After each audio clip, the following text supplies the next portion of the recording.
Magandang umaga. Ito, dumiretso na ako dito ngayon. Ito, nalit na yata ako. May ibon na lumilipad ngayon dahil ang ganda ng panahon. Kaya, ayan, ang layo. Ang layo ng ibon. Nasaan na yan? Ang dami. Ay, ayan oh, wow. Hello, hello, hello, hello. Oh my God. Oh, see? Yeah. Ang dami. Ang daming saan kaya siya pupunta? Bakit? Saan sila pupunta? Hi! Shoo, shoo, shoo, shoo, shoo, shoo. Hello! Hi! Ay, ang dami. Ano naman kaya to?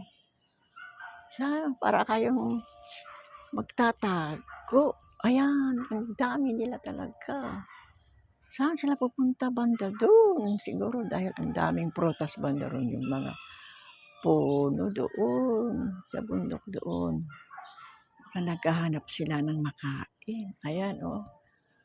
Ang cloudy, mahamog doon sa part ng Baguio. I don't know if it's raining over there.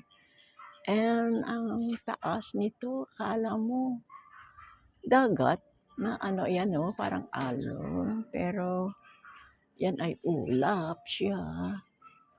Ayan, oh, mga ibon pa, oh, ang dami. Basta 6 o'clock ng umaga, papunta sila ng, ano ba yan, north. Tapos, sa gabi naman, nakikita ko, alas 6, pabalik naman sila sa bandar. Ayan, ang dami. Ayan, they're coming. Oh. You see. Do you see them? Did you see them? Oh, see? Ay, ang galing. Buti naabutan ko. Kababangon ko lang kasi malamig. Kasi noon, ang aga ko, alas 5, andito pa rin ako. Kahit madilim. Ayan, ang view ng ulap ngayon. Ay, ayan na naman, ang dami nila. Saan kaya sila pupunta? Ayan, nag-iisa siya. Habol.